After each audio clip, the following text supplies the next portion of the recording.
Hi everyone. I think we'll make a start. So you're all very welcome to the third session of our annual conference run by the Centre for Educational Development here at Queen's University in Belfast. I'm Eileen Martin and I manage the science shop at Queen's University with my colleague Emma McKenna, who will be moderating the chat today. We're both members of the senior team in the Centre for Educational Development here at Queen's. And in terms of the practicalities today, if you could all please keep your mics on mute. And if you're asking any questions, then obviously turn on your mic and your screen if that's possible. And just in terms of the schedule, our first speaker will speak for about 40 to 45 minutes. There will be time for a few questions, and then we will have a short break. And then we have 3 other shorter presentations between 3 and 4 p.m. And there will be time for some questions at the very end of those sessions. And just a reminder that there's a lot more information on the previous conference sessions, links, recordings of previous sessions on the conference web pages and the YouTube channel. And my colleague Ben will post a link to that at the end of today's session. So on to our first speaker this afternoon, Professor Elspeth Jones. Elspeth is Emerita Professor of the Internationalisation of Higher Education at Leeds Beckett University in the UK. She's also the founding editor of the influential book series Internationalisation in Higher Education. She was awarded the inaugural North Star Medal for Lifetime Achievement in Transnational Research, and she's past recipient of the European Association for International Education Award for Excellence in Research. And Elspeth also hosts a YouTube channel featuring conversations with international educators. And I highly recommend that you have a look at that. I sat down with a cup of coffee this morning, and there are some really interesting conversations with people involved in this area of work in universities right across the world. So Professor Jones will talk to us today about connecting agendas and the transformational potential of internationalisation. So Elspeth, I'm going to hand the mic over to you and really look forward to hearing what you have to say on this. Thank you very much, Eileen, and thank you to Queen's for inviting me for today's session. I'm looking forward to this. It always gives me a chance to rethink some of my ideas, and great to be here. So I'm going to try and pull up my PowerPoint, which I hope is going to be visible. If it's not, if somebody could tell me. That's fine, Elspeth. We can see your slides. Yeah, good. Okay. So we'll start from just, yeah, okay. So thanks very much, Eileen, also for mentioning the YouTube channel there. That's, it should be there, International Educator Conversations, and I'm just putting up some new ones at the moment. So if you're interested, please subscribe, and my Twitter handle's there. And I think the hashtag is QUB LTC 2022. So do feel free to make your comments there. So in today's session, I've got 6 kind of themes that I would like us to think about. Thinking about internationalisation, of course, linking that to various institutional agendas, what I and a couple of other people have called an interculturalisation, but also problematising the idea of curriculum internationalisation. And what that means in practice when we're thinking of it at home rather than necessarily mobility. And I want to think about how it can be transformational to think in these terms. So hopefully it will suit your interests. I would like to begin, however, by mentioning these 3 questions, which you may have seen are already in the chat box. Do feel free to add anything in the chat box. If things come up that are particularly interesting, I may try to answer them as we're going along, but it's difficult to present and watch the chat box at the same time. So hopefully we'll have time at the end of the session to think about it, to think about these answers as well. In terms of the context, I wanted us to just remind ourselves of a few points here.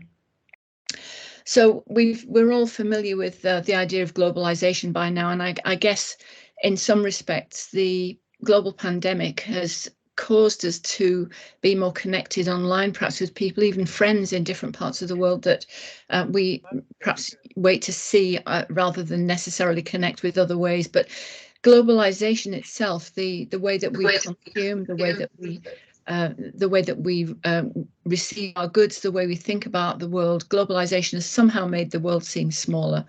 But there's still a danger that that has not changed the notion of thinking about in terms of foreignness, as it were, of us and them.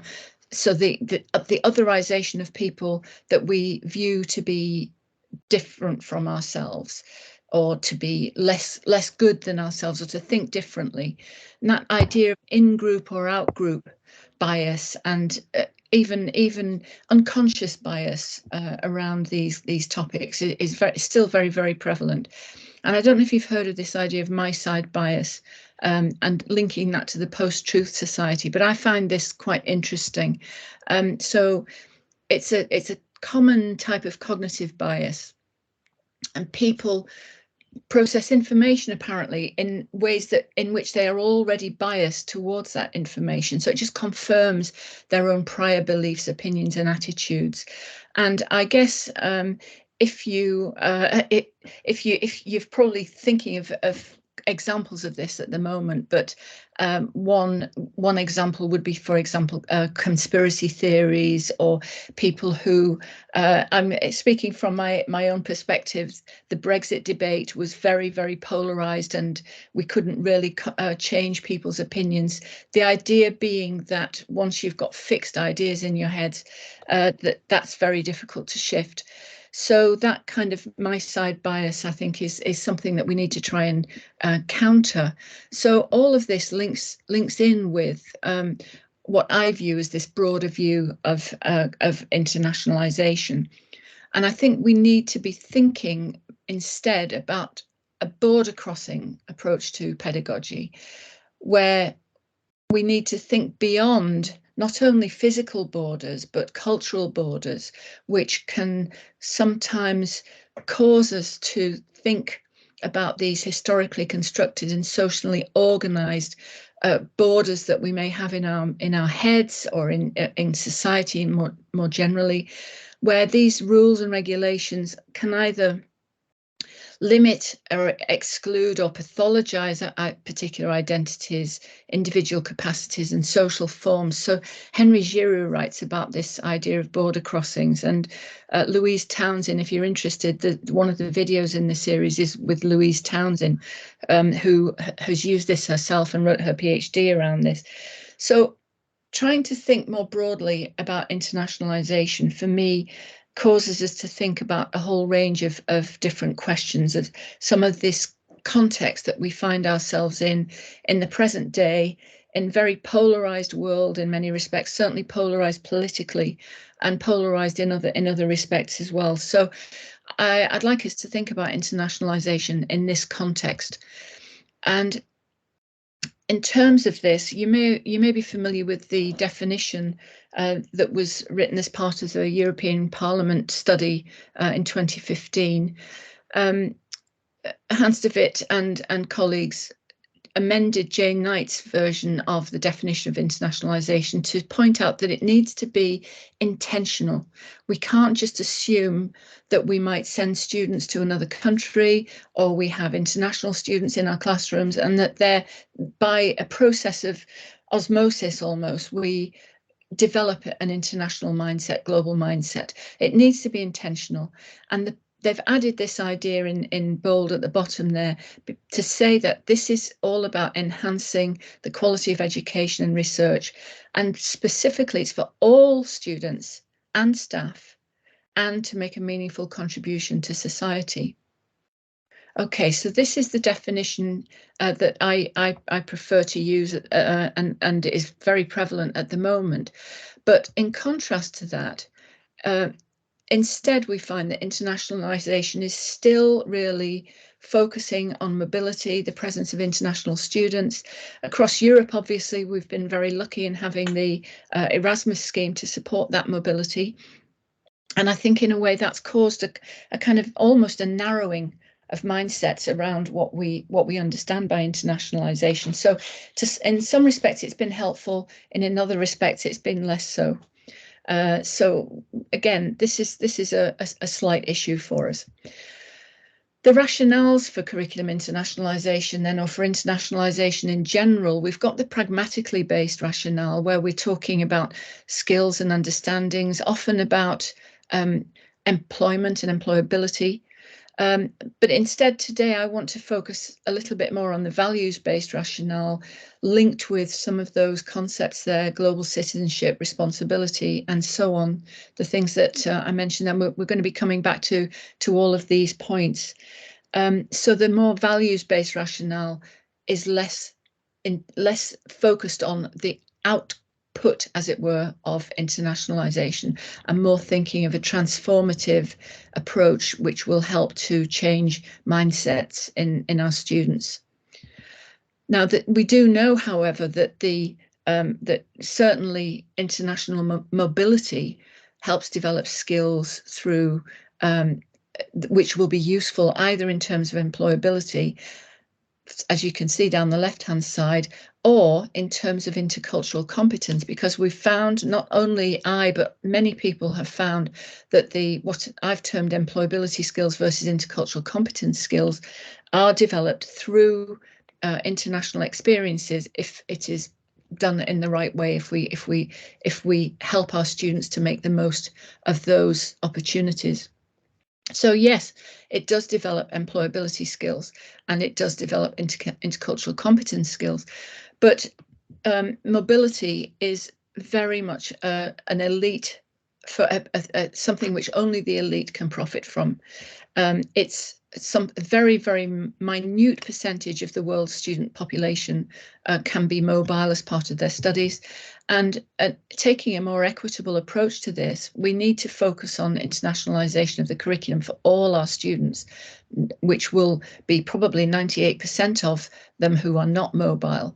And we need to think about changing mindsets rather than moving bodies in that values-based approach to internationalisation. So yes, mobility is great, but it should be seen as adding value to an already internationalised curriculum rather than being the main purpose of our internationalisation efforts. So that's thinking generally about internationalisation, but linking this now to various institutional agendas, which you may be, I'm sure you're familiar with, but the point being that I believe we need to take a much broader approach to our thinking around internationalisation itself and linking it to other things that are happening. So, for example, I'm sure the various universities represented here today, you're already looking at some of these issues around equality, equity, diversity, inclusion, around access and widening participation, trying to get as many people as possible involved in university life and not giving them the opportunities of having a higher education. We've also got then the issue around education for sustainable development. The United Nations SDGs are very much in people's minds when they're thinking about internationalisation. Obviously, we can contribute in many different ways depending on our discipline area, but it's also about the less tangible, non-discipline related areas where we learn to cross those boundaries and think interculturally and internationally, use communication skills and use our critical thinking skills, which can be developed through internationalisation. And that these are all going to contribute to hopefully succeeding in these very challenging development goals that the world has been set. We've then got decolonisation of the curriculum, which is a very prevalent debate today. And what we do find is that if we see if we take an Anglo-Western approach and largely white approach to the curriculum, to research, learning and teaching. This may perpetuate the global power relations which have caused so many difficulties in the past. They can normalise inequalities and minimise potential contribution of the epistemologies which diverse voices can bring to thinking about higher education. So while we focus too much on an Anglo-Western approach, we almost dismiss or ignore the opportunities presented by the epistemologies that some of our students may bring, the different ways of thinking, different ways of imagining curricula and ways forward in bringing all of these different agendas together.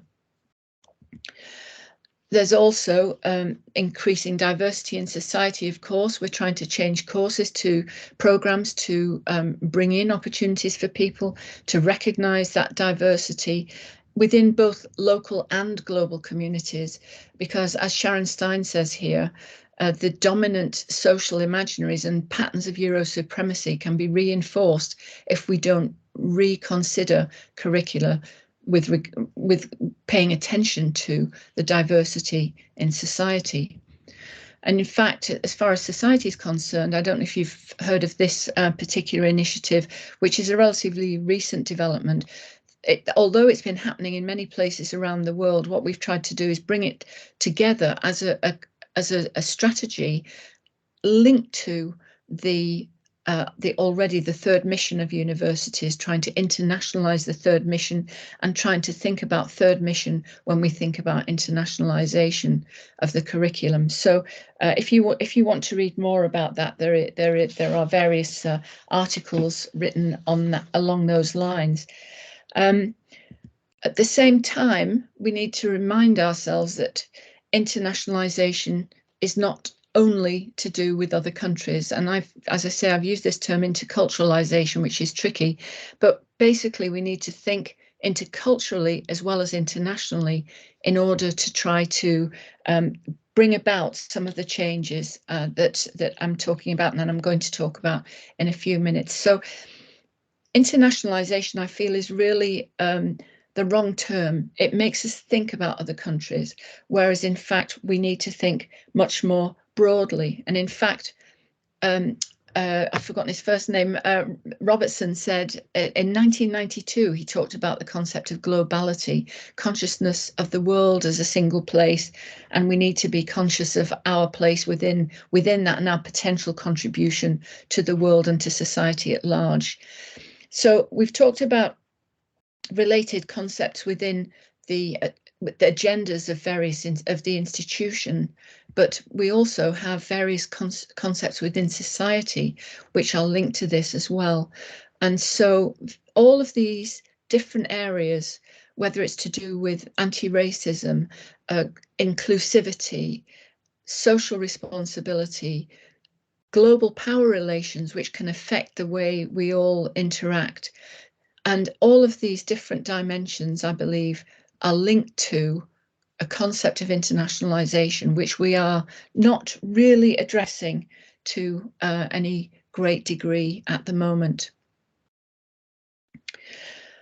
So moving on to thinking about interculturalization, I've written about this on a number of occasions, and I've said that we need to create the potential for our students to question their own assumptions and acknowledge viewpoints crossing cultural boundaries by respecting and valuing diversity as essential for living and learning in a changing society. So this is the basis of it, and using culture in quite specific ways, which I'll come to in a second. Now, you may or may not be familiar with the Council of Europe's approach to this, where they've talked about competencies for democratic culture.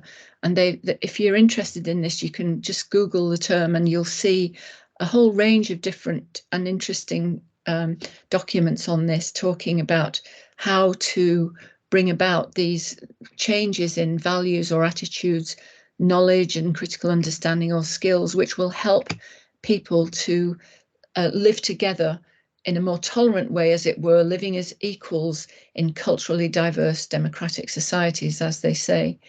And so this has been recognised at European Union level, European Council of Europe level, in fact, which is wider than just the European Union.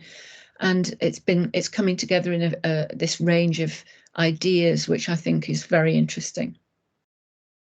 But basically, we're trying to get people to not keep their own viewpoint as the prime viewpoint, to challenge personal assumptions, biases, unconscious or not, stereotypes which they may have, and to develop a more sort of cultural humility, which you may have heard about. My way is not necessarily the best way. Just because I've only known this way doesn't mean this is the only way to think.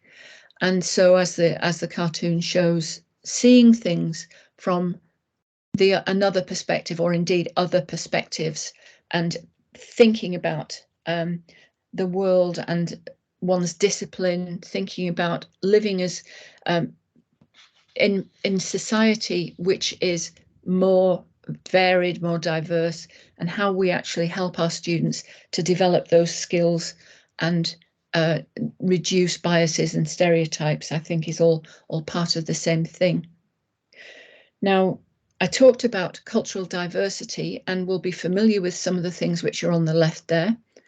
When we think about diverse students or diversity in society, when it comes to thinking interculturally, I think we need also to look at those on the right-hand side there. Students who may be mature or first in family to attend the university. They could be working. They may have caring responsibilities. Even those who've come from a rural area to study in a city can have very different perspectives from students who've grown up in a city and been there forever. I've mentioned also traveller communities, which I think is particularly relevant, certainly in parts of the island of Ireland. And Indigenous communities would, for example, in Australia or Canada or other parts of the world, equally so. We need to be thinking about cultural diversity in different ways. Now, my thinking on this has been influenced by Adrian Holiday, who's written about large culture versus small culture. And he said that when we talk about culture, we tend, the default notion is a large culture concept relating, for example, to nationality or ethnicity. So we'll refer to, I don't know, Indian students or Chinese students as though they're all the same type of person. But of course, we all have a whole range of identities within ourselves. We've all got different interests and different histories, and we are made up of a whole range of what he calls small cultures. Where small social groupings or activities, wherever there's cohesive behaviour, we need to think about diversity in those terms. So, for example, if you're involved in a singing group, or if you follow a certain type of musician, if you like Japanese manga or K-pop, or if you're a fan of Star Wars or Star Trek, you will have in common with others who have those interests a certain set of codes, in a way, certain set of understandings and behaviours which may be cohesive to that group, but not necessarily understood by other people. And so this idea of small culture, as opposed to big religious or national cultures, I think provides us with some quite interesting ideas in terms of how we bring this into our classrooms and into our curricula. So I hope I'm not going too quickly along here, and I hope you're maybe adding into the chat box. I can't see that right at the moment, but we'll have plenty of time to talk about this towards the end. So in summary, I think we need to think in terms of using that very broad sense of diversity as a resource, the cultural diversity in small culture terms, which I think can help us move towards transformative internationalisation, because this, I believe, can come through not just international experiences, but, as I've said, constructive engagement with perceived cultural otherness of any kind. And I want to just unpack that a second, because The perceived is very, very important. The otherness is when you view the other person as having a different set of cultural experiences from yourself. It doesn't mean that they are different and you are normal, but it means that you perceive this otherness in other people, and in fact you may then use this as a learning opportunity yourself, but equally I think we may bring this into the classroom and use it for pedagogical opportunities. Now, in terms of that pedagogy, in terms of examples of cultural otherness in the wider community, I've divided this here into community, businesses, and other kinds of organisation. And the reason why I've chosen these particular ones is that in most cases, I have had experience of working with these various types of organisation, businesses, community groups in my previous life at Leeds Beckett University. So working in partnership with some of these organisations to build in opportunities for our students to learn about what they perceive as cultural others. So, for example, if we take the idea of people who are homeless, if you have not experienced homelessness, you don't know anybody who's been homeless, but you, for example, volunteer in a shelter for homeless people, then you immediately see that a different world, view things from a different perspective than if you have never experienced that. In the same way, working with refugees or asylum seekers could open your eyes in a way that you have not experienced before. So these are just some examples of how we can encourage our students to engage with cultural otherness in the wider community. And I believe we can do this through the curriculum. So it will depend on the nature of your curriculum as to which would be appropriate. But I believe we can also do that in what I'll refer to later as the informal curriculum, where it's a university-wide initiative, where there are, for example, volunteering opportunities or a specific initiative which engages students with some of these groups or individuals from these organisations. So moving on then to thinking about curriculum, I think we need to first of all slightly problematize what we understand by this, because very often when you say curriculum, people think of it as a syllabus, and in fact it's much broader than this.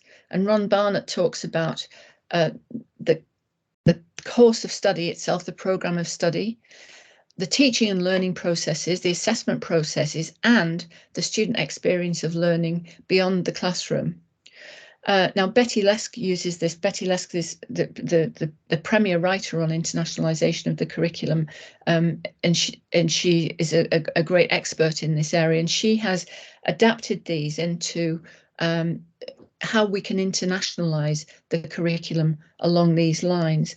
And we need to think in terms of, this is not necessarily Betty's view, this is my view here, but in terms of curriculum internationalisation, we need to think beyond case studies and global reading lists. We need to think about more inclusive border crossing, as I mentioned earlier, questioning our own aspects of practice and considering issues from alternative global perspectives ourselves so that we can help our students to think differently, helping students to question their identities and dominant ways of thinking by also doing that ourselves. And as I mentioned earlier, cultural humility and minimising unconscious bias, prejudice and stereotyping. Now, as I mentioned, Betty Lesk, she writes in particular not only about those four aspects that Ron Barnett talks about, but she also talks about the hidden curriculum aspects which we may fail to consider in any aspect of curriculum. So, for example, whose knowledge is privileged in curriculum design? I mentioned earlier alternative epistemologies which we may not take into account. But then even some basic things like scheduling exams on feast days of religions which we haven't taken into account, for example, or not explaining academic culture. The one that I guess you're most familiar with will be the formal curriculum, but there's also then the non-assessed informal curriculum, and I'm going to just give some examples of some of these. So internationalizing the informal curriculum, then events, activities, programs arranged by the university but not accredited within the main programme of study. And here's just a slide showing some examples from my own university of things that we did, but I'm sure you do many of these things. And the idea being that you want to create an international and intercultural campus on the culture on the campus, and being open and diverse, welcoming to people from many different backgrounds. In terms of the hidden curriculum, as I mentioned, the hidden messages which are loaded with cultural assumptions, but firstly, we may overlook them, but more importantly, we're often unaware of them. We don't even think about them sometimes. Just a couple of examples here then. Academic expectations in terms of lectures. People from different parts of the world will respond to lectures in different ways. So, for example, I've had West African students who want to lay out the context and help them to reach the conclusion that the lecturer is drawing. So they want to see the context before they move towards the conclusion. In Scandinavia, the tendency is to try to get to the point more quickly and then give an explanation. And then in Turkey and other countries, listening may be more important than speaking. Don't ask me to say anything because I haven't necessarily understood yet. I need to process it. I need to think about it more carefully. And some Chinese students may think that they want to record the session so they can listen again to what's been said in order to memorize, which helps them to learn more efficiently. So just to say that these are perhaps, I'm not saying that every student adopts one of these mindsets, as it were, towards their lectures, but it is possible that people from different parts of the world have different expectations of lectures, and we don't always remind ourselves that we need to speak in ways that everybody will be able to take account of, to take also, not to take for granted that people will understand our lectures, because not just simply the use of English or the use of the language, but because they have a different approach to understanding lectures, and we haven't even thought about that. But in a way, a lot more insidious is the fact that, as I say, we whose knowledges we're valuing, and the epistemologies and methods which we value tend to be, we can tend to think only in the terms in which we ourselves have been educated. And we need to think instead, we need to challenge the deficit paradigms of the idea that other ways of thinking are less good than ours, possibly Anglo-Western view of curriculum. And we need to challenge ourselves to think differently in terms of curriculum design and delivery, acknowledging and embracing, where possible, other ways of thinking and doing. And as I've written with Hans de Witt, this idea of an uncritical domination of Anglo and Eurocentric worldviews can actually be a barrier to the way we think about internationalisation. We don't learn enough from other contexts which are non-Western, as it were, so non-Anglo-Eurocentric. We must try to learn more and learn from other people who think in different ways. So now coming to the formal curriculum itself, this is perhaps, as I say, the most familiar to you, the aspects of the programme which are assessed and have specified intended learning outcomes associated with them. So you'll be familiar, I'm sure many of you, with the idea of setting out intended learning outcomes which lead to teaching and learning processes, which lead to assessment processes, and they link together. But what does this mean for us in terms of internationalising the curriculum then? We need to think about internationalising those intended learning outcomes.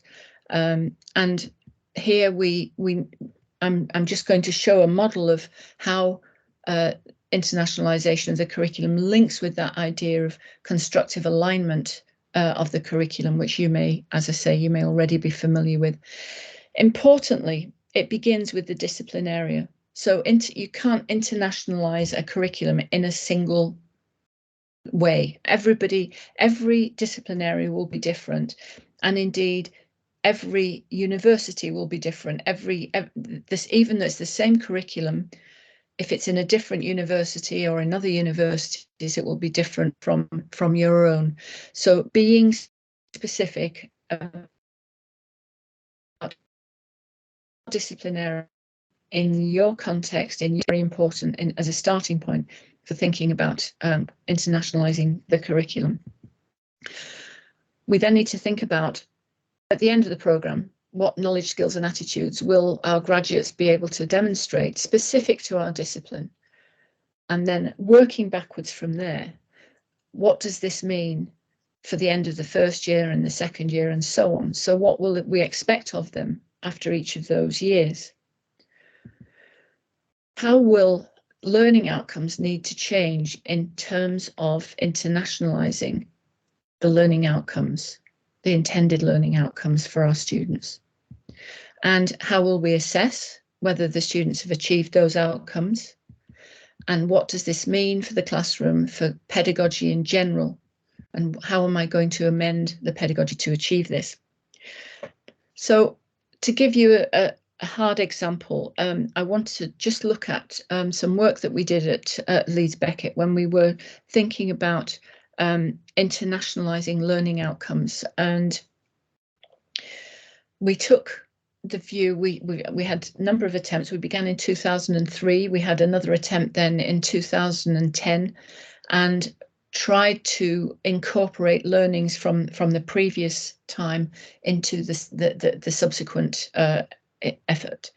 And we brought together a group of people from across the university, different faculties, to look at each other's learning outcomes and to try to suggest how they might be made more internationalized. We didn't impose this, we just made some suggestions, and I'm going to show you some examples now. So the one on the left was the learning outcome that came to us, and in discussion with people from other discipline areas, we suggested that the team from where the original learning outcome came from looked at two contrasting international business environments, because in discussion we agreed that if you just say in the international business environment, it's not clear that you're thinking from more than one perspective. It could be simply the international business environment from a local perspective.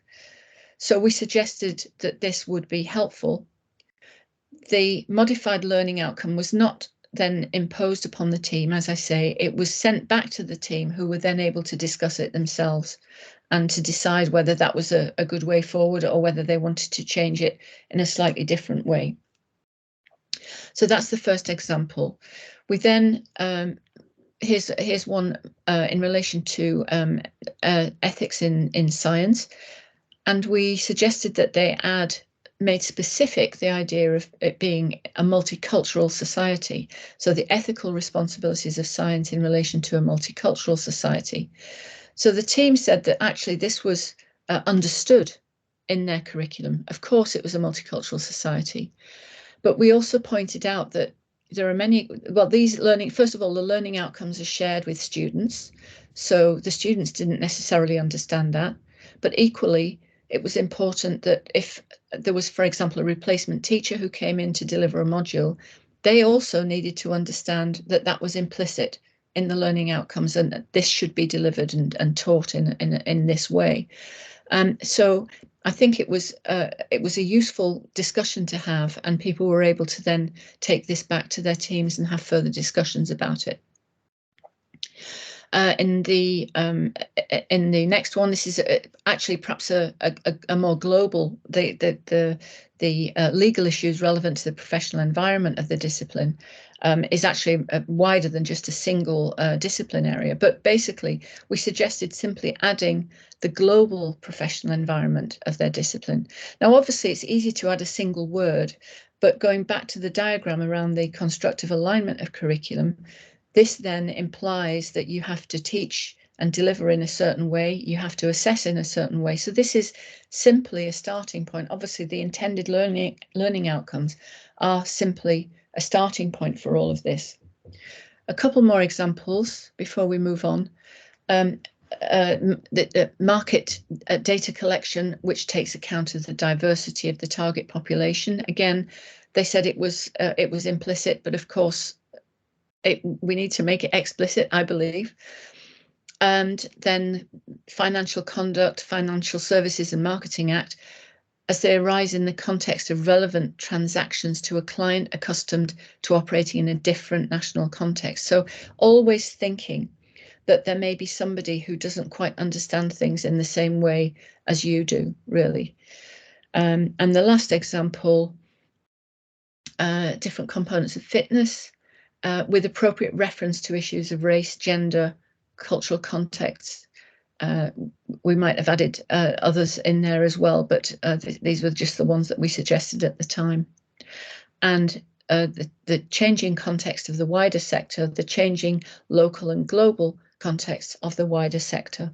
So as I say, even though we think of this as being implicit and understood in our curriculum, it won't be understood by everybody in the same way. So I think this is actually quite important. Now, moving on to what internationalisation of the curriculum at home means in practice then.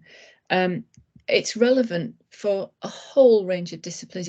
I believe it's relevant for every single discipline, because even if your discipline isn't mentioned here, some people talk about maths or physics being outside of the need to do this.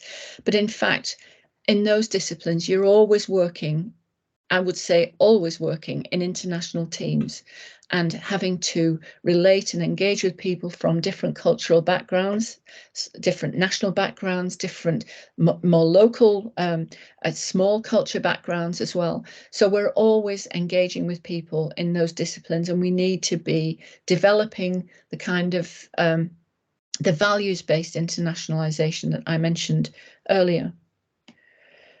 So what does this mean in the context of your discipline and your curriculum? And so we need to, I'm hoping you're answering these questions in the chat box, by the way, and we'll come to those later, but recognizing the connections that I've tried to point out between the agendas, either of the institution or of society, thinking then in terms of internationalization as this very broad concept, and thinking about the transformational potential of internationalisation in changing mindsets, both in our students and therefore linking that into society as well, and recognising local, regional, national and global links. I'm going to just give a few examples now from an article I had published recently. These, I think, are some of the next steps that we can take. Developing intended learning outcomes which are appropriate to the discipline, the student body, the local, regional, institutional context, as I've said. Thinking about relevant, achievable, appropriate pedagogical approaches to deliver and assess those learning outcomes, and making sure that they're embedded within the core curriculum rather than added on, for example, as electives. So this goes back to what I was saying earlier, that internationalisation is for 100% of our students, not simply the very few who take part in mobility exchanges. Secondly, we need to focus on learning outcomes that require all students to encounter and challenge their own perspectives through meaningful and engaged connection with those who may reflect a broader range of cultural otherness than they've previously experienced. And these may include, as I've said, the community groups, business organisations, and other kinds of organisation that I gave examples of earlier. We also need to, importantly, provide guided opportunities for reflection on their experiences. So we can't simply put them in these contexts of cultural otherness but we need to help them to reflect on what they've experienced as part of an inclusive approach to pedagogy. So it could be about diversity in the classroom or the wider context through group work. It could be engagement with diversity in the local context, again, in those types of organisations I mentioned. It could be virtual exchange or COIL opportunities, collaborative online international learning through digital means. It could be also looking at those students who have come back from study abroad or education abroad experiences and helping students to learn from those experiences across the whole group. So these are just some obvious examples of that. And finally, I want to think about the transformational potential of internationalisation. Hopefully you've gathered from what I've been saying so far that I view all of these initiatives as potential, having potential for transformation, but obviously we need to make it happen. And I think therefore this attitudinal or mindset change is absolutely crucial, helping our students through the existing curriculum, not adding it on, amending what we've already got, changing the learning outcomes that we already have, to help them to do some of these things, exploring identities, values and beliefs, challenging assumptions, viewing things from the perspective of others, making the familiar strange, which is an ethnographic technique, helping them to doubt the superiority of their own cultural values, that cultural humility, and thinking globally as well as locally. So, a very interesting article by Lily, Barker and Harris found, in fact, that these were the circumstances which triggered those student accounts of personal change or transformation. So experiences, encounters, relationships and role models. And very importantly, they found that these could equally be co-nationals and not simply being part of an international, i.e. a mobility experience. So they found that these things triggered a transformation within student accounts. And so it's very interesting that we need to do more of this research about the internationalisation at home dimension and the intercultural dimension in terms of small culture. So there's still a long way to go, but we're beginning to see some results. And the role of the academic then in terms of pedagogy is to create those challenging intercultural learning opportunities, again, which are appropriate to the discipline, to the students that you have in front of you, with those relevant learning outcomes and the assessment to show that these have been achieved. Sorry to interrupt, but just to say there's just another couple of minutes left now. Yes, I'm just on my last slide. And here, this is my idea that we're looking at providing guided opportunity for reflection on experience of cultural otherness. And we need to think about why we're doing it, preparing students for the task. When they're on task, asking them questions, ethnographic questions, and observing them, and then bringing them back to analyse and reflect on the task. Okay, so thank you very much. These are the things that I hope we've covered today, and I'm very interested to hear your questions and comments. Thank you. Thank you so much for that, Elspeth. That was a very broad-ranging, but also really practical. You've given us lots of examples of things that you've already tried. And I really appreciate your honesty when you say you tried something with your colleagues in 2003 and then you came back to it again in 2010, because sometimes I think that's the way that things work in universities.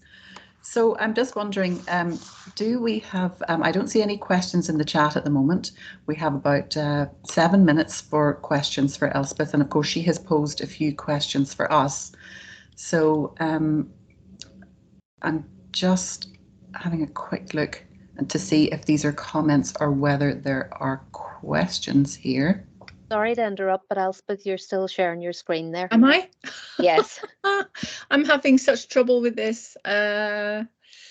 Elspeth, if you just click the little X button on the toolbar that pops up there. Yes. Yeah, that will stop I've sharing done your it. screen. Perfect. Are we done? We're done. Okay, thank you.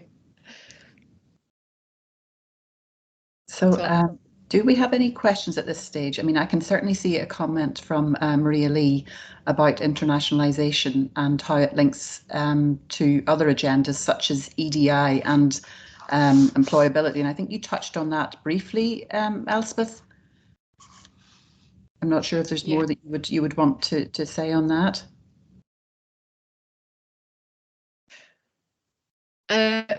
Okay, well, the obviously I think I've tried to explain how the small culture approach means that we think of EDI perhaps in a slightly different way, and that we try to expand our concepts of diversity into perhaps things that we don't always think of. You know, that there tend to be a group of ranges of aspects of diversity that we're encouraged to think of all the time, but I think we need to perhaps broaden some of those ideas.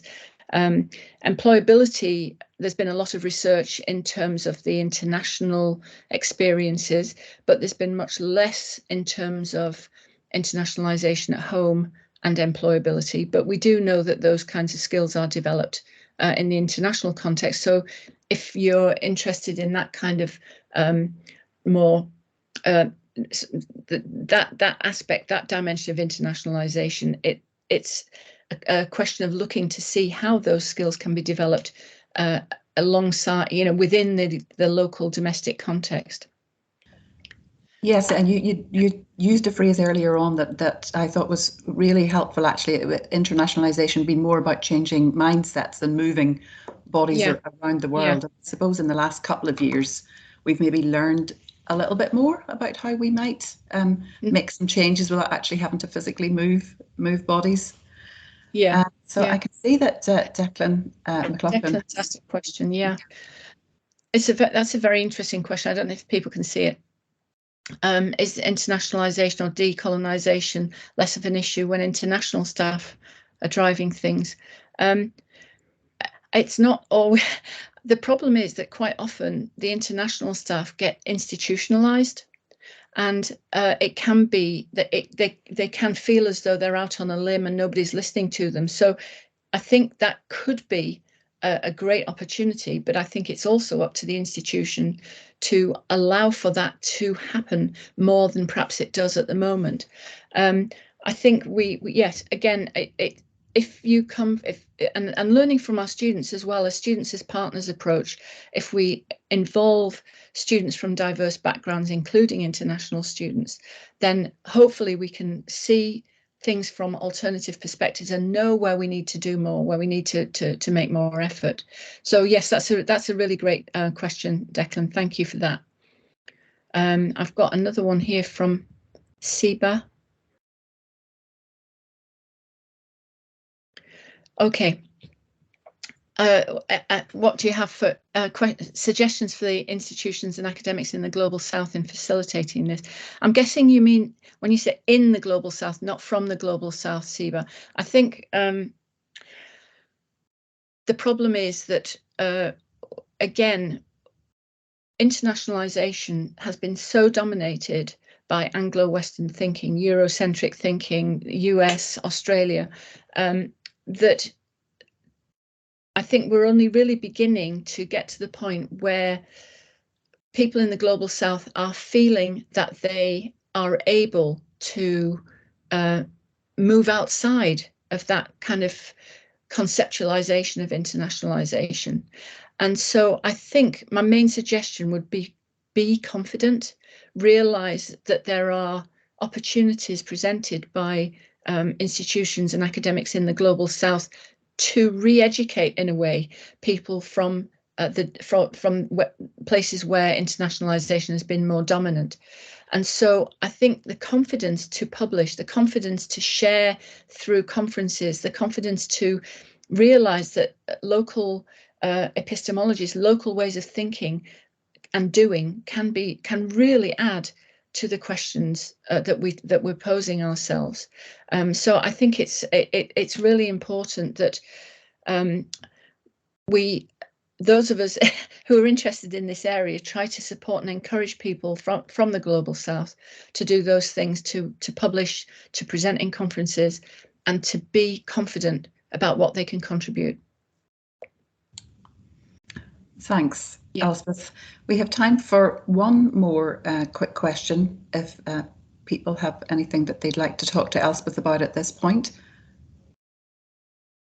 I don't think. Thank you very much to everyone for all the comments. By the way, there are a lot of comments, but not so much questions that I can see. But anyway, that's great that you've added your comments there. Thank you so much. I can't see any hands up at the moment, and I can't see any more questions coming through. Actually, I can just see a hand up at the moment. I can see that Elida, do you have a question that you'd like to put to Elspeth? Thank you. Thank you, Professor Jones. It was really interesting presentation. You said that in your university at Leeds, yes, you had two initiatives basically for the curriculum. Yeah, I was interested to know like what worked, what didn't, because from 2010 it's quite a long experience. If you could share more on that. Yeah. And, yeah. I retired not long after that, so I'm afraid I'm not involved in the detail of that anymore, unfortunately. But I think we found that the first initiative we used the 5-year review process, and we published a document which to help people review their curriculum in terms of internationalisation. If you want to drop me a note, was it Emma? If you no, sorry, sorry, Elida, yeah. If you want to drop me an email, Elida, I can pass some information to you about what we did. There are various documents on the web which show what we've done and what we did. And then the second time around, we were more. I think that the problem that happened first time around was that we didn't sufficiently follow up. We had a website where people added their what they had done, and other people could see what had been done, but we didn't then go back to them sufficiently to try and challenge where they were going. In the second case, we did the initiative that I mentioned around the learning outcomes, and we were then trying to follow that through to see what happened in the student body, and that would be the next step. So yeah, but I'm happy to send you some documentation if you want to drop me a note. Yes, definitely. Thank you so much. Okay. Thanks, Elspeth. I can see another hand. Sarah Prince, I think. I wonder if it was a very, very quick question, Sarah. Otherwise, we're going to be running late into our next lot of presentations. Sorry, apologies for the lateness of my question asking. I was just wondering, I mean, it's a really fascinating presentation you've given, Elspeth. We've really enjoyed it, particularly us at INTU, we're an international school. And one of the things I was really curious about is, in terms of the pandemic, what do you think the opportunities the pandemic and the changes in delivery provide for internationalisation of the curriculum? Yeah, it's a very interesting question. I think it's caused people to think differently about how we deliver. It's caused people to think to see other countries perhaps as being closer. And I mean, it's very, very basic in a way, isn't it? By using your contacts in other countries to think about how you can bring together the communities in your own university and another one, as long as you know the university's facilitated many connections of that type. It's then down to creativity in terms of how you use that opportunity and how you devise tasks, which I don't know if you know about this collaborative online international learning, COIL. Again, there are some videos. Some of the videos in my series talk about this, but it's actually thinking about how to be very creative in using COIL, not thinking of it as a technological tool, using that as simply the tool, not the main objective. You still have to have a really clever, innovative approach to curriculum and design. And there's a very interesting video with Eva Haug from University of Amsterdam Applied Sciences, and she's quite an important person to think about in these terms. But I do think, yes, it's caused us to think very rapidly about how we can deliver in different ways. Thank you for the question. Thanks for that, Elspeth. I think we're going to draw this part of the the conference to a close now. And I would say thank you again so much for such a broad-ranging and challenging, I would say, in some way. It feels like we have some work to do in higher education around these issues, Elspeth, but really appreciate you being involved in the conference. And I know you're very happy for people to contact you in a range of ways. So yes, thank you very much. Yeah, yes, so, forward to hearing from people. Thank you. We're going to have a short break now. Let's give people 5 minutes for a comfort break, and we will resume again at, I've got 14:59, so we will resume again at 4 minutes past 3, and I can see that one of the speakers for our next presentation is already on screen and keen to go. So see you all back in 5 minutes. Thanks again, Elspeth. All the best. Thank you very much. Thanks a lot. Bye.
Hi there. Welcome back, everybody. So I think we'll move on to the next stage of this conference session, which is 3 shorter presentations, and the presentations will all follow on from one another, and then we will have some time for questions at the end, or of course, obviously feel free to put your questions in the chat. So I'll just introduce our next team of speakers. So Tahir Hatahed, Ahmed Rauf Mohammed, Mariam Malagorji and Emma, all from Queen's University in Belfast. And this afternoon, they're going to talk to us about remote learning in transnational education and engagement with virtual learning environment and how students' perceptions link to their performance in examinations. So I really look forward to hearing what their experiences are in this area. So I'm going to pass over to you, Tahir, to get us started. Thank you very much, Elaine. Thanks for this introduction. Thanks for the opportunity to talk about our work in CQC, which is a transnational education joint college between Queen's University and China Medical University in Shenyang, China. So as you can see from the names of the authors of this work, you can see that the team is international and the students are international. So we are working in a really international scenario here, where we have international team of staff and international students. So this maybe is a true reflection of the terms that were explained by the keynote speaker earlier on today. This presentation is actually to give you a little bit of introduction about what this CQC is about and what are the educational challenges that we are facing, especially due to the pandemic, and how we try to overcome these challenges by switching to remote learning. And actually remote learning comes up with a new innovative way of thinking of how we deliver our course and how we think about student engagement, because now we are delivering things remotely and we are not seeing our students face to face. So how we can look into engagement and how we can try to understand how students do actually engage with the curriculum and how we can help them to navigate through their studies successfully. That is the outline for my presentation. So CQC, established in 2014 as a joint college between CMU and QUB. It recruits students from the top tier of the Gaokao in China, which is equivalent to the A level in the United Kingdom. In 2018, we had the first graduation, and this year we are running with over 400 students studying in pharmaceutical biotechnology and pharmaceutical sciences degrees. Last year we had 91 graduates, so we are growing, and hopefully there are chances for growing in terms of numbers and in terms of the degrees that are delivered in CQC by this joint venture. So just to give you an idea about how international we are about a 16 hours and a half between Belfast and Shenyang, that if you are lucky enough to have your own EasyJet to get you direct to the Shenyang. However, with longer times, stops at London or other European cities or cities in China, you can think that Shenyang is also 1 hour and a half away from Beijing.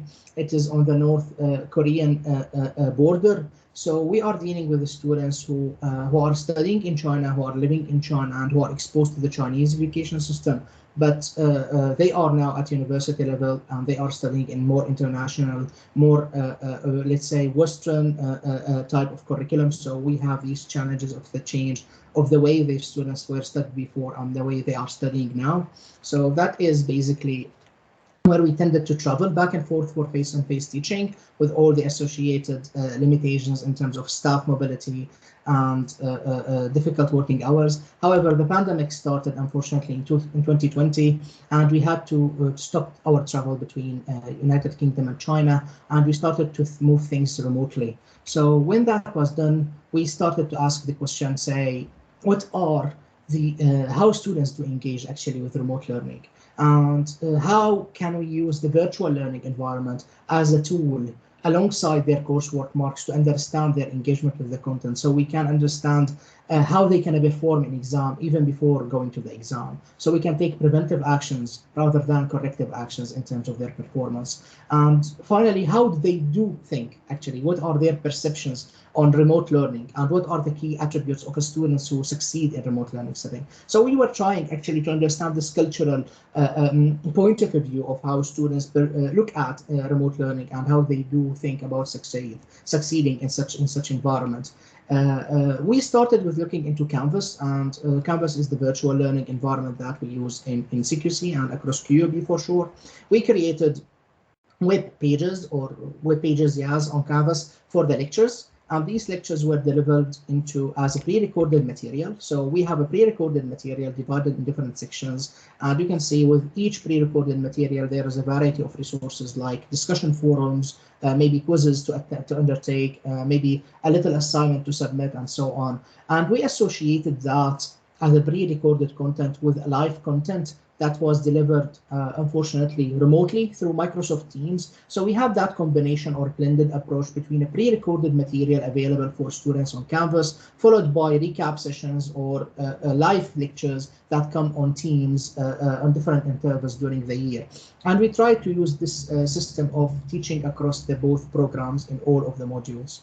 Now, if we look into Canvas and we think about how we can use the engagement tools or the indicators that are available in Canvas, we started to look at what Canvas actually gives us in terms of numbers. So Canvas, first of all, brings up something called last page view, which is an indirect indicator of when the last time a student logged into Canvas, which gives you an expression of how overall students are engaged with the learning materials available there.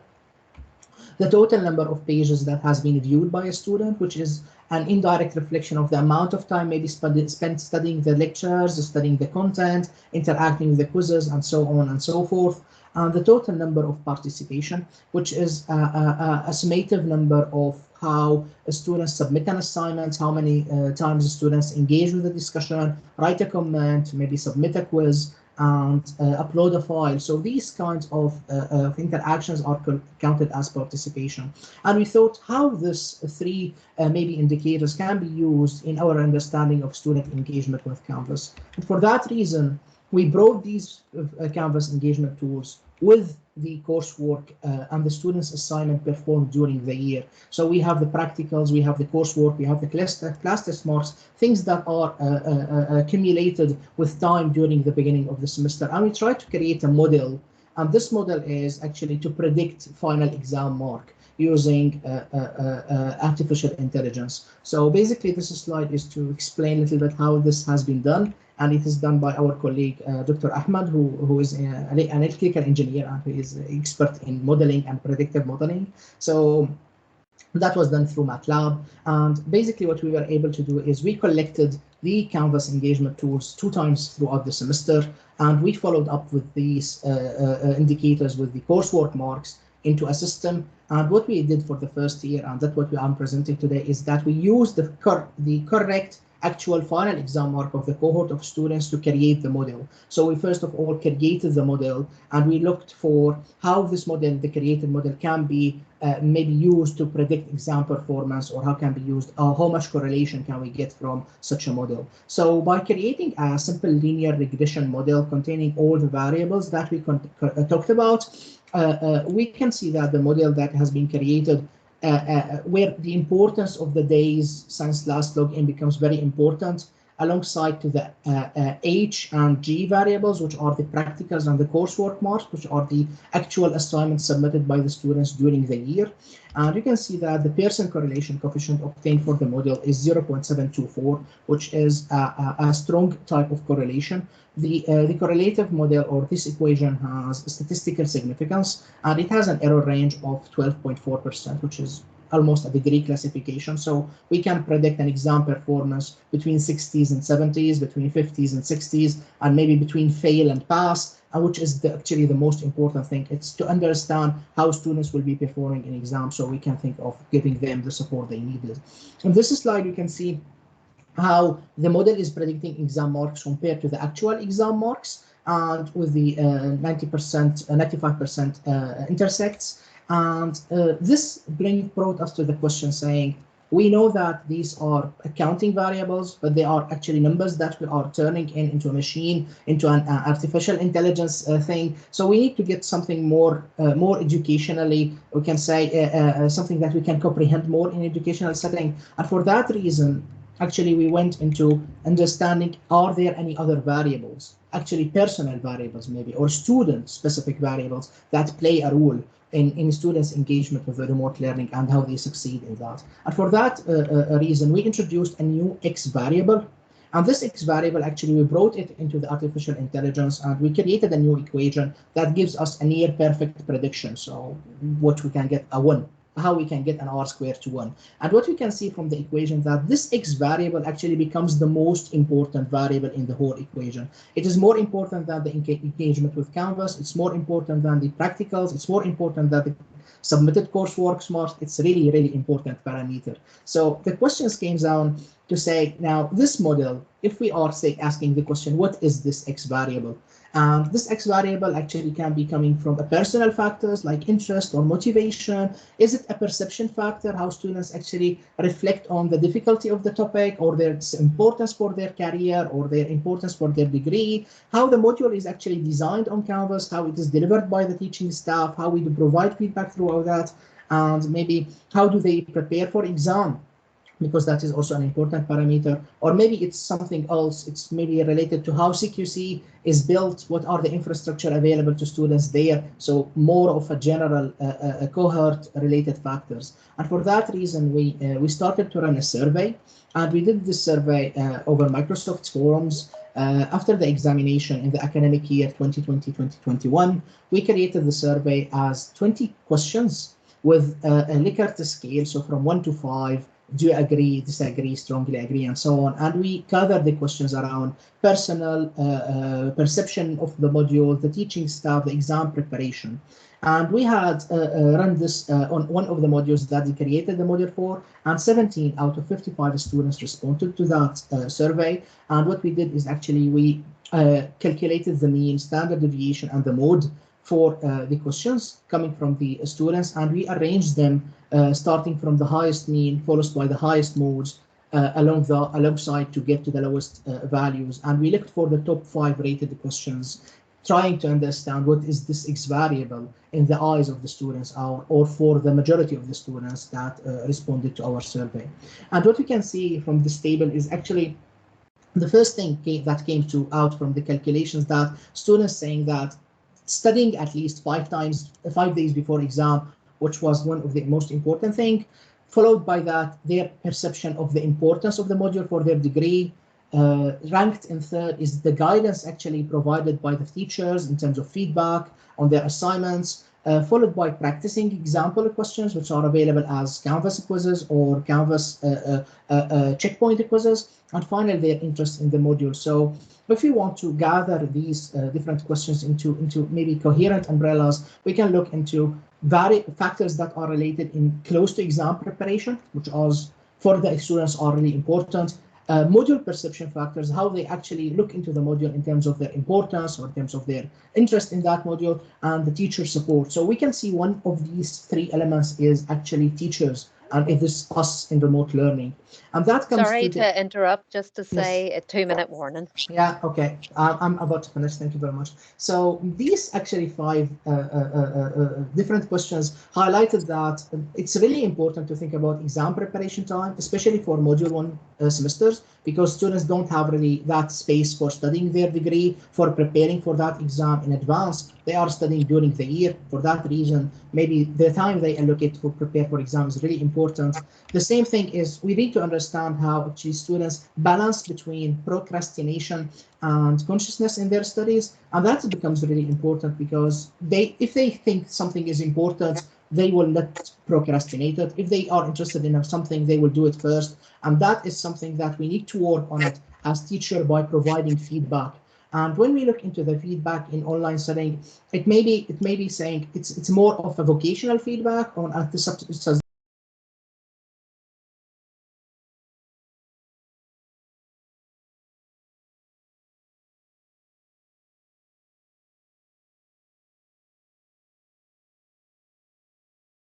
Tahir, you're muted. Sorry.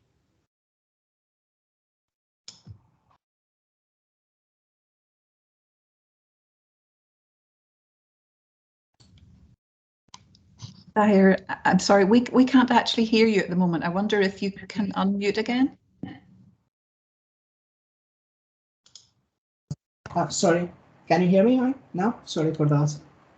Yeah. Yeah, sorry. Okay. So the first part of this work, which is the modeling part, has been published in MTPI journal, and it has been selected to be the cover issue of their first issue in 2022. If you are interested in the topic, you go ahead and scan this barcode, and you will go directly to the article if you want to read more about that.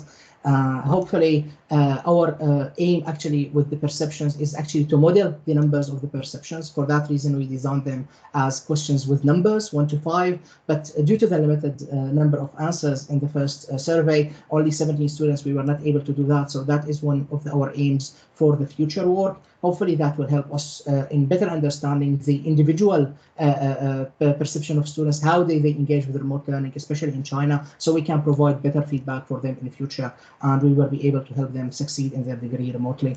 That is everything for my presentation. Thank you very much for listening. I'm happy to take any questions after the. Thanks. Thank you very much for that, Tahir. Actually, we're going to save questions until the end of this session, and we're going to move right on ahead with the next presentation. So the next presentation is from some of our colleagues from Technical University in Dublin, Olivia Freeman, Cormac McMahon, Aliko McAlpine, and Lucia Walsh. And they're going to talk to us today about their work around enhancing SDG literacy through authentic assessment strategies. So I'm going to pass the mic over to you, Aliko. Thank you, Eileen. Can you see my presentation? Yep. Okay, great. Our presentation looks at work my colleagues, Dr. Lucia Walsh, Dr. Olivia Freeman, Dr. Cormac McMahon, and I have done on enhancing SDG literacy through authentic assessment strategies. I'll give a quick overview of TU Dublin and how we're using sustainability literacy to educate business students to become global citizens. Then Lucia will speak about the Sully test tool and take us through how we've used Sully test and authentic assessment in our TLA. We are based at the College of Business in TU Dublin, which following the merger of 3 institutes of technology in 2019 became Ireland's first technological university. TU Dublin engages 28,000 students in research-informed, practice-led education across a range of disciplines from apprenticeships to PhDs. The TU Dublin strategy was developed through the lens of the UN Sustainable Development Goals. And out of this emerged 3 interrelated strategic pillars: people, planet, and partnership. The vision of the university is to create a better world together. And SDG 4 specifies that all students should acquire the skills needed to promote sustainable development, and global citizen education is included as one of the essential elements to achieve this goal. Students develop as global citizens when they demonstrate concern for the world and an understanding of their own possibilities in the world and towards the world. And global citizen education is the legitimate business of the university, and it is increasingly recognised that business schools have a crucial and urgent role to play in educating global citizens. And business schools have been internationalising their curricula for over half a century, and more recently there has been a focus on sustainability through accreditation processes. The AACSB started a campaign to emphasise societal responsibility and sustainability, while in 2007 a number of business schools and accrediting agencies proposed a set of standards consistent with the goals of the UN Global Compact, and those are called the Principles for Responsible Business Management Education. At TU Dublin, we're committed to facilitating learning and knowledge creation, fostering ambition and passion for sustainability.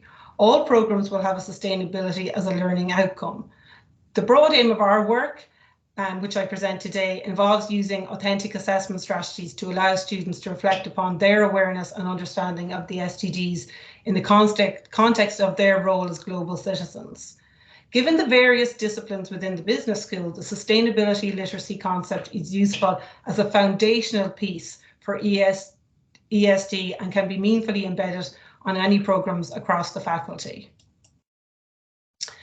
In line with the QUB, we define sustainability literacy as the knowledge, skills and mindsets that help compel an individual to become deeply committed to building a sustainable future and allow them to make informed and effective decisions to this end. And we understand that the assessment we've built here to be an authentic assessment using Ashford-Rose criteria, designing real-world tasks to demonstrate application of knowledge and skills. I'm going to hand over to Lucia now, who will talk to you about Sully Test and how we've incorporated Sully Test into our authentic assessments. Thank you, Alaka. Hi, everyone. So what is our approach to authentic assessment enhancing SDG literacy and global citizenship? We have embedded this approach across a number of different modules within the Faculty of Business, but also our colleague implemented it in other disciplines too, for example, in food science, tourism, culinary arts, social work and engineering. So it's really applicable to any discipline. We adjusted our approach to suit the different disciplines, but also cohorts such as undergraduate students, postgraduate and executive education. And we are focusing here today on just Faculty of Business students. So there are 3 steps in this authentic assessment that we follow. The students first complete Sully Test, and there is no grade attached to it. Then step 2 would be to reflect on their experience of doing Sully Tests and drawing out the meanings from Sully Tests using deep framework with prompts to guide them. And then the last part would be linked to authentic assessment that was module specific. So I'll tell you more about each of these steps and show you some examples from Alaka's and mine practice. Next slide, please. Okay, so the first step is Sully Test. Next slide, please. So Sully Test is a UN-supported platform. I don't know if any of you know it, but if not, we are happy to talk to you about it as well if you want to try it out. It is supported and recognized by the Association for the Advancement of Sustainability in Higher Education and by PRIME. And there are a number of different options of learning and exploring. As part of our assessment, we have been mostly using the test. It is a collection of 40 MCQs that are linked to knowledge, skills, and mindsets around the SDGs. There is an option to add other modules too, for example, circular economy, which we have frequently added on for our students. And then some countries also develop their own country-specific modules, and initiated by us at the SDG Literacy Community of Practice, we are now leading the regional and national experts committee to create an Irish-specific module. Next slide, please. So this is what it looks like when students are taking Sully Test.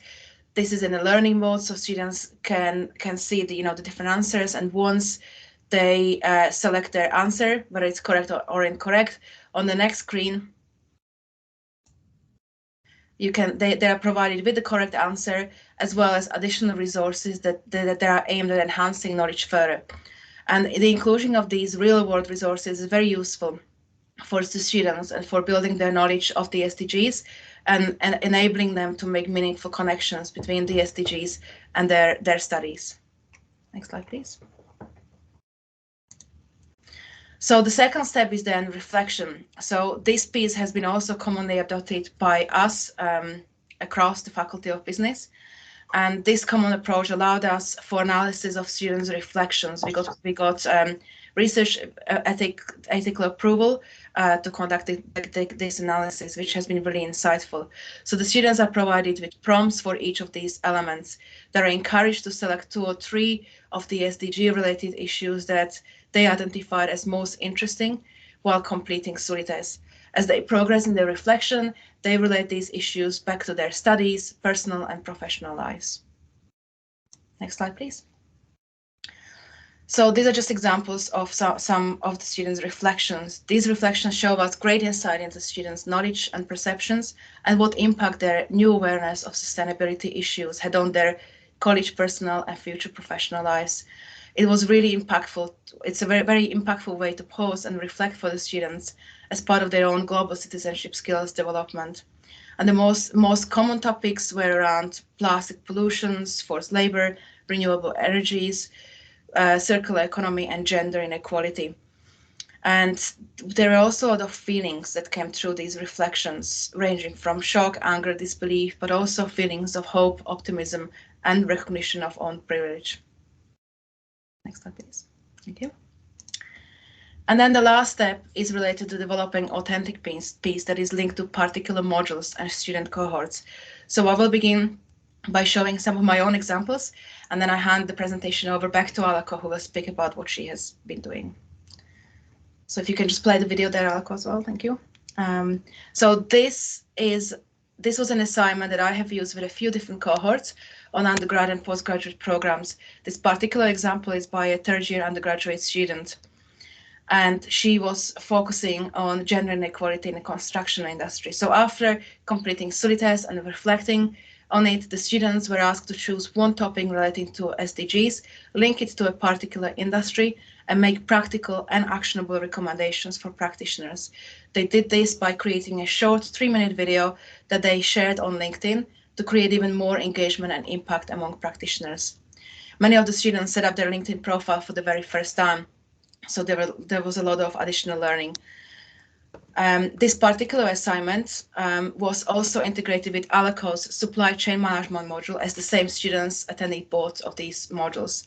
They only engaged in study test and reflection once, and then created 2 separate but linked authentic assessment pieces for both modules, which worked out really well.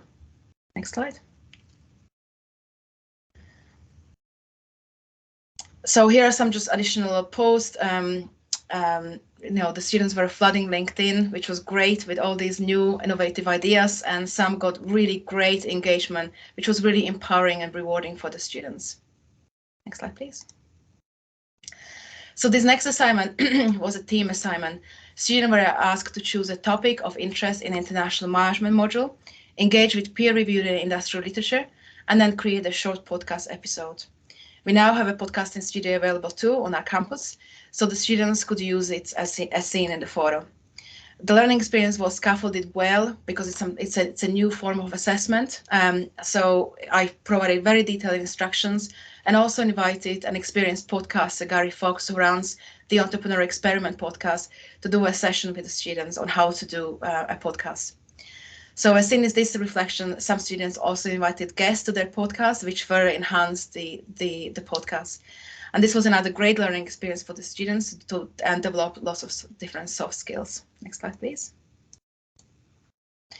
One of the assignments in our new business sustainability module was linked to collaboration with the Useless Project.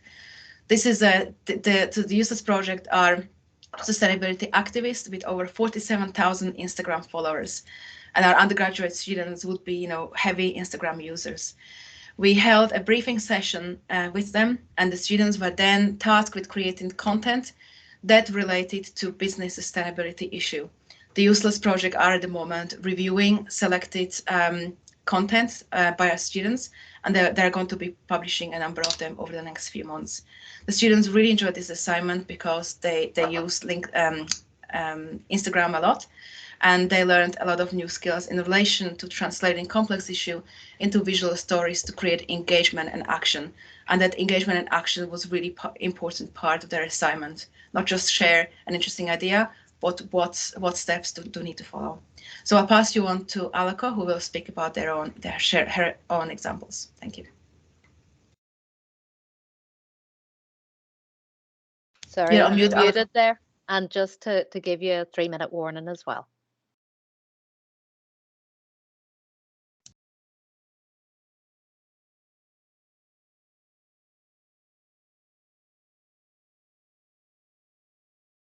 You're still muted.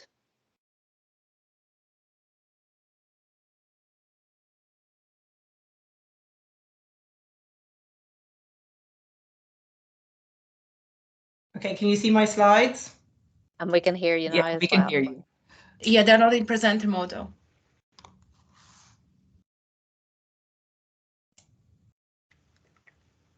Okay, so apologies for that. So I'm going to talk about my supply chain management module, where we did the Sully test and then the reflective piece. And the next thing the students were asked to do was to debate where responsibility in the supply chain lies for sustainability issues. And then they were asked to get involved in an activism piece, to either contact a local politician or a policy maker to ask them to use their position to fight for particular policies, or to contact a brand about what they're doing in the area. And then they were tasked with making a video on the first 3 steps. And again, this video is from one of the students taking the supply chain module, and he addresses issues around SDG 12, responsible production and consumption in the food and beverage industry. And at the end of the video, he outlines further steps he will take in the family business, like consumer surveys on what consumers are interested in with regards the food industry. And sorry, that's not sharing. Yeah. And in an effort to achieve a broader reach, Roberto also set up an Instagram page called Sustainable Food Management with information and tips for consumers. Other students for their activism piece contacted companies, and they asked them questions about where their factories are located. Do workers in their factories get paid a living wage? Are they doing anything to increase supply chain transparency? And some companies contacted government ministers and asked them to use their position to fight for issues like the gender pay gap and climate change. And student activism can contribute to achieving the SDGs, and civic engagement is important. Higher education institutions have an important role in advancing sustainable development through well-articulated student voices as a lever for social and economic change. And not only is student activism a meaningful contribution to society, research shows that it helps a student to look at life globally, and it gives students a sense of empowerment. You can see from the quotes on the slides that the students learn that they could use their voice to bring about positive change. This slide shows some pages from one of our 4th year students' e-portfolio. Students created different artifacts for both Lucia and my 4th year modules and collated them in an e-portfolio which they built using Wix. This allowed integration of knowledge and enabled the students to see the connections across the modules. The e-portfolio showcases learning throughout the programs, demonstrates students' personal skills and contributes to building their professional identity online. And some students have reported using their e-portfolios when they're looking for jobs, and even linked them to their LinkedIn profiles. So we've been very fortunate to have been recipients for national and university funding for our work in this area over the last couple of years. And this has resulted in the emergence of a community of practice around sustainability literacy with a focus on the SDGs. You can read more about the activities of this community on our website, sdgliteracy.ie. And if you're interested in using Sully test or discussing our authentic assessment ideas further, please feel free to contact us. Thank you very much. Thank you. Alpo and Lucia, and really appreciate you trying so hard to keep the time.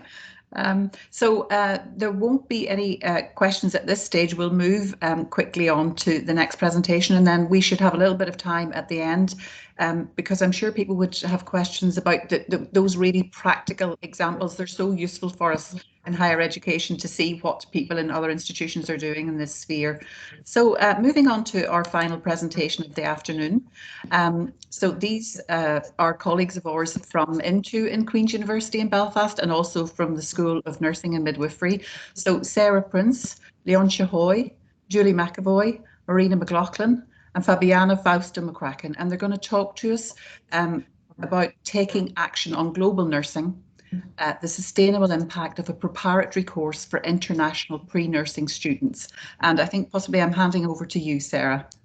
Okay, thank you so much, Eileen, for the introduction, and we are delighted to be here at the conference with you today. We've enjoyed the presentations to date, so hopefully you will also enjoy ours. So we're here today. We want to share our experience of running a pre-nursing course for international students, and as Eileen said, I'm joined with Leontia, Fabiana, Julie and Marina, who will be my co-presenters today. So I would like to take a minute just to actually introduce what Into QUB actually is. We are a little bit like the CQC. We are a joint venture between Queen's University Belfast and a company called IUP, Into University Partnerships. Now, IUP, it's a world-leading international education partnering organisation, and they work with 11 UK and 11 US universities, and also one in Australia and one in China, to bring opportunities to international students. So our job at Queen's University Belfast is to provide access to a range of high quality education opportunities for our international students, thus actioning the targets of Sustainable Development Goal 4, which is quality education for all. So where are we? Just a quick slide here to show you. We are actually in Belfast on the Queen's campus, down here, number 17, if you can squint and just about see it, just along Malone Road there. And this is our lovely building here. Okay, so we are some background on the birth of our project. The KSA government, they have had a programme of ongoing investment in their healthcare system, and that has required parallel investment in high quality education of healthcare staff. Now, Into and Queen's University Belfast, they worked very closely together to secure a project to deliver nursing training to a group of sponsored students, and that addresses targets of Sustainability Development Goal 3, which is good health and well-being. Our pre-nursing course, it was a collective twin faculty between us at Into Queen's and the School of Nursing and Midwifery, a twin faculty project designed to equip the students with linguistic and subject-specific skills and competencies needed for undergraduate entry to Queen's University School of Nursing and Midwifery. And that was aiming for the year 21 to 22, the academic year. So the students who were with us last year are now, the successful students are now currently in year 1 of their nursing and midwifery programmes. So the programme, it was a bespoke collaborative programme developed specifically for this group of students, and most of our students, they spent 3 to 4 terms on academic English, which was designed for specifically for language development. And then that was followed by 3 terms on our International Foundation Science course, which developed some of their subject-specific skills. So what I'm going to do now, I'm just going to pass over to Marina, who will share with you some of the challenges that our students faced during their time with us at Into Queen's University Belfast. So over to you, Marina. So first, I'll talk about our student group. 25 students, they started with us at Into, and they started a course of 3 or 4 terms of academic English, because these students were not ready to start our foundation program because they did not have the grade requirement, the IELTS that is necessary to start the program. 21 of these students, they ended up progressing to the foundation program and were joined by an additional 6 students. So just to give you an idea, so to start the international foundation program, which would be the equivalent of doing an A-level for students here, students need an IELTS, an overall IELTS 5, and that would be the equivalent of a GCSE grade E. And for them to progress to Queen's, they need an IELTS grade 7, which will be the equivalent of a GCSE grade A. So it's a very big, jump that students need if they start foundation with an IELTS 5. Some students have, higher than that. And English then is one of the greatest challenges because they are, all of our students speak English as a second language, and they are going to be studying at an academic level in a second language. And we also provide, Into Queen's provides what we call the in-sessional courses. So there is an ongoing development of academic English skills while the students are in Queen's already. And other very big challenge for our group is a cultural adaptation. So these students, they are settling into a different culture, a culture that has different gender expectations. Also expectations that the students will be very independent. And they are, as I said already, studying a degree, a higher education, you know, at a higher level in a second language. And everyday challenges as well, like food, weather, looking after their own money, planning, you know, even very, you know, everyday things like doing the laundry, looking after themselves. For most of these students, that's the first time they leave their home. So, and food, we have highlighted there, food being a very big one. A lot of the students find the food here very different. And there's also the challenges of being able to make their own food. Some students have never cooked before. So this, we teachers, you know, hear a lot. And whenever they get homesick, food is also the first thing they miss. The next one. And also talking about the cultural challenges. So this is a large group of students from the same country, and there are pros and cons.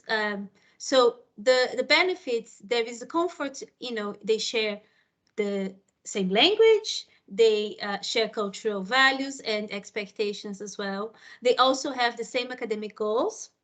So this unites the group and they bond very quickly. The drawback is that because they spend so much time together, their language skills might not develop as quick as if they were mixing with students that were speaking English. And also because they feel very comfortable together, they might be less willing to take risks in a new culture, make new friends, which will also be common in their age group. But I think here the language can be a big factor as well. Now I will pass you to Julie, and she'll talk about the practice of teaching and learning. Thanks, Marina. So in terms of the learning and teaching, these have been divided into 3 phases for the purposes of the presentation, but phases 1 and 2 were overlapping throughout the course. So the first phase of the project involved the needs analysis of the prospective students in terms of their academic skills and language abilities. And as has been mentioned earlier, the students began their studies with INTO's academic English course and then progressed on to the Internationalisation programme. So this programme is a 9-month course where A-level subjects are focused on biology, physics, chemistry, maths and further maths, as well as another module in English language and study skills to continue enhancing their academic English. While both of these courses were happening, they were taught in tandem with the weekly bespoke student-led tutorials on nursing, midwifery and global health subjects. This also included preparation for selection to the nursing degree at QUB. And these tutorials really were invaluable. You know, they gave an insight into the challenges that the students could expect on the very challenging degree, and the key principles of nursing and also the global health subjects. The students also had the opportunity to have a Q&A session with a past INTO student who's currently studying at the School of Nursing and Midwifery, and then were also given a guided tour around the school, which was amazing and really enhanced their motivation on a challenging course. Then the final element was, as I mentioned, the preparation for the nursing interview, which focused on the students' fluency, confidence and knowledge. Teaching methods were also carried out in authentic settings, aiming to prepare the students for their university course through face-to-face lectures, seminars, personal tutorials. But of course, things changed whenever COVID struck and students moved online, which will be discussed later. Next slide, Sarah. Thank you. So the second phase then focused on the students' progress, and this dealt with meetings between the School of Nursing and Midwifery and INTO, and also with the sponsors, as well as progress, things like attendance and any problems or any matters that had arisen throughout were discussed. And students also had the opportunity to meet monthly with their sponsors, which gave them the opportunity to voice their thoughts as well, which was really important on their journey. And I just think this key element was of discussing the progression between all the stakeholders. This level of communication really added to the success of this project overall. And then finally, the third phase of the project analysed the different distance that the students had travelled from the entry to the exit point. And as you'll see there, of the 31 students on the pre-nursing programme, 22 met the progression requirements, which was excellent. Unfortunately, 5 didn't due to the English language requirements and 3 due to the subject. 1 student withdrew quite early on the academic English course for personal reasons. And then finally, on the next slide, you'll see the diagram showing the overall results, which clearly shows strong evidence of progress and indicating a high level of preparedness for this academic study. And really, it just was such an incredible achievement from students who had started the course with an IELTS level 3, which was, as Marina mentioned, a GCSE grade E. So it was just brilliant and really highlighted the success of the project. So thank you very much, and I'll pass over now to Leontia. Sorry, can I just advise that you've just got another minute and a half to wrap up?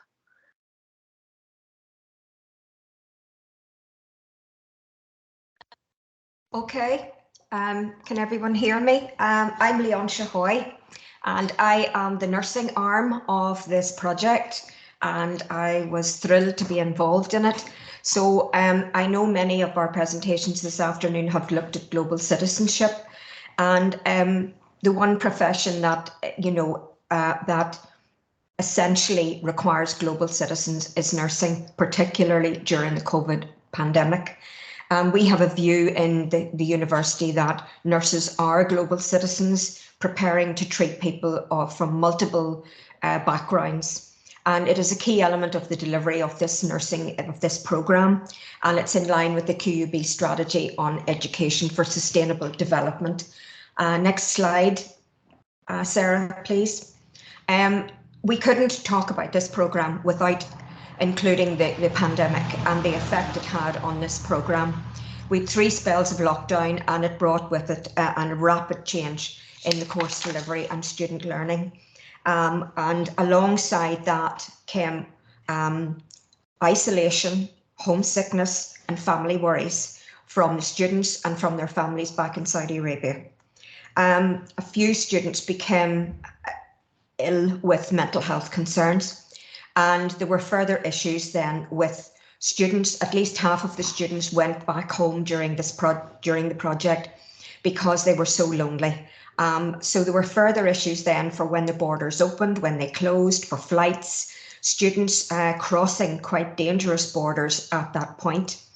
And also we had developed online tuition for them all, but there was, when they went back home, there was limited contact for the English language. But despite all that, the students still excelled. The student wellbeing was monitored by all parties in this project with personal tutorials and student services. So despite all this, we had great success with this programme, and all credit goes to the students. Sorry to interrupt again, but I'm afraid you're going to have to wrap up sometime fairly soon. Okay, Fabiana.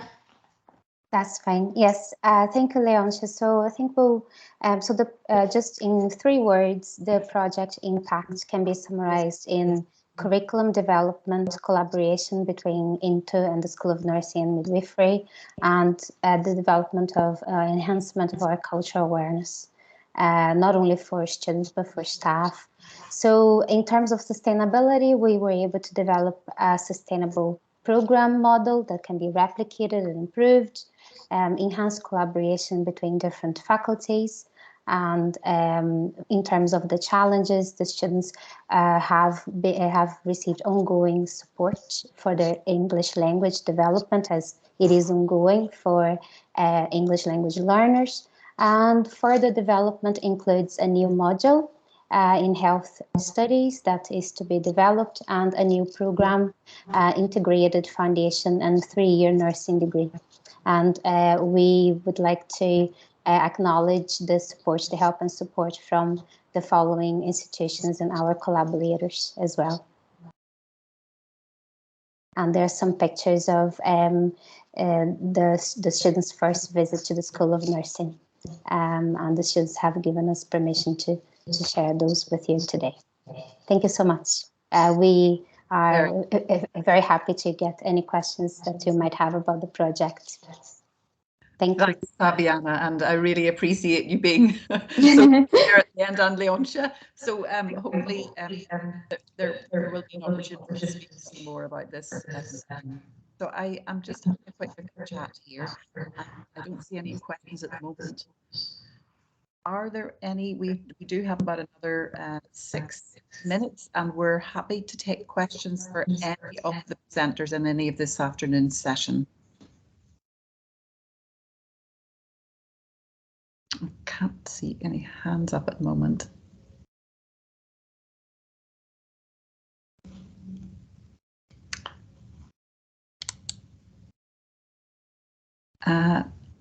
So I can see Liam. Yeah, hi everybody. I'm just interested from the Into Queen's team. I mean, the results are fantastic in terms of how these students progressed, and testament to the resilience of the students, as Leontia and others have pointed out, in very trying circumstances with lockdown and then partial lockdown and in class and out. I mean, for some of the tutors, can you just talk to us? It'd be interesting to hear that, you know, the amount of hours, the levels of support, what you did with the students in order to help them to progress. And I don't want to take away from what the students did themselves, because they showed incredible resilience, but some of the techniques that might be transferable, or just some of the levels of support that the team gave to these students, would be interesting to hear.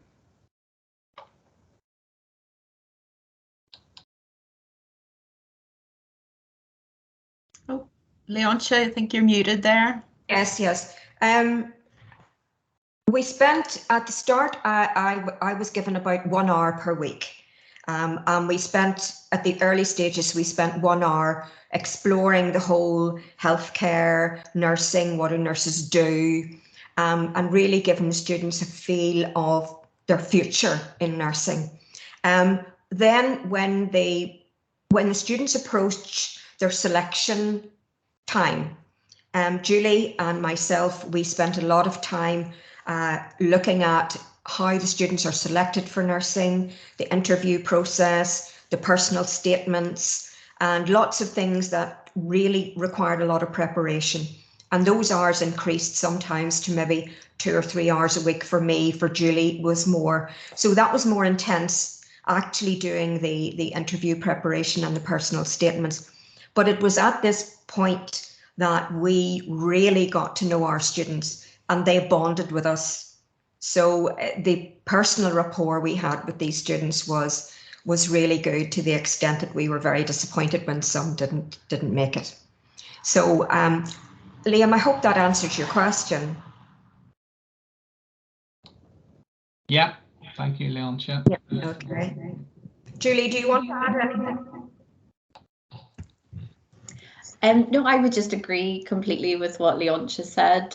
You know, we had such a great rapport with the students, and we, you know, from all different aspects of Into, whether it was the teaching, the management, the student services, you know, it really was a fantastic experience, and was so pleased with the success. But as Leontia said, also disappointed for those that didn't progress, unfortunately. But overall, it was just a fantastic experience and one to be repeated, I hope. Yes, so. Thanks, Julie. I did notice another hand from Morgan, but I noticed now that the hand has disappeared. I'm not sure if they're still here with a question. Yes, I still have my question, if that's all right. For sure, yeah. So in terms of each of these programs, I think across all three, in recruitment and throughout your program, how do you engage students from backgrounds with limited mobility opportunities, such as refugees or people from lower income communities?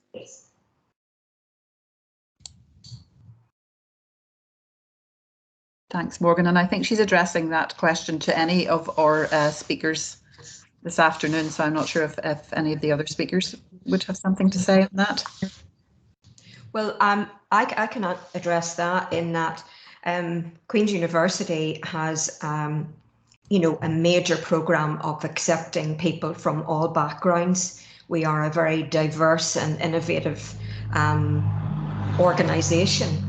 As regards refugees and people from multiple contexts and cultures, they would be warmly invited and welcomed at our university. As well as that, the universities and organisations would have an obligation to adapt the environments to suit those who are accessing courses of any type.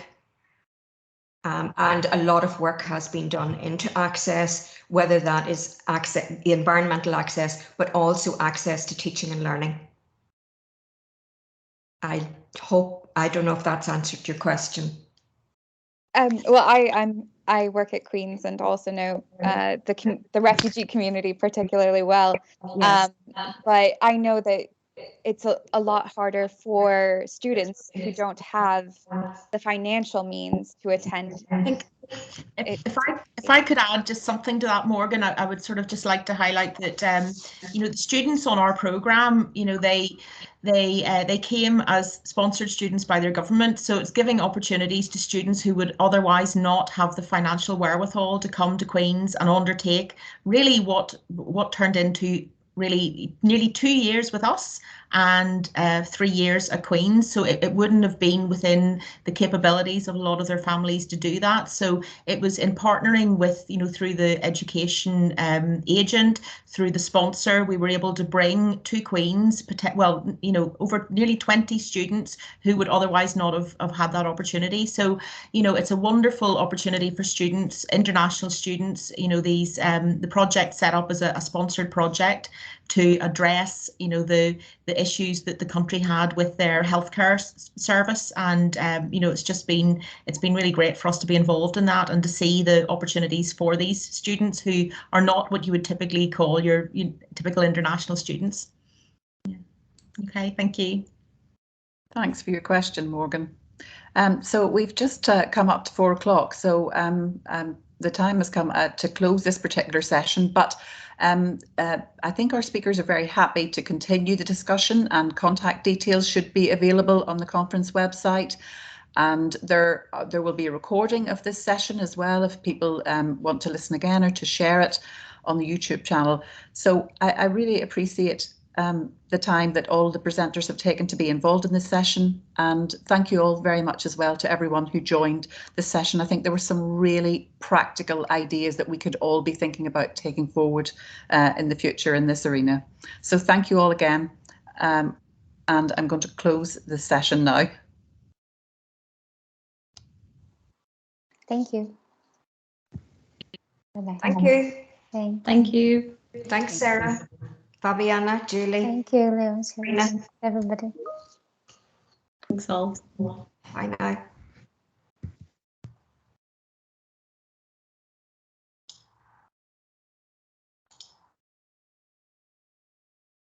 Thanks, Eileen.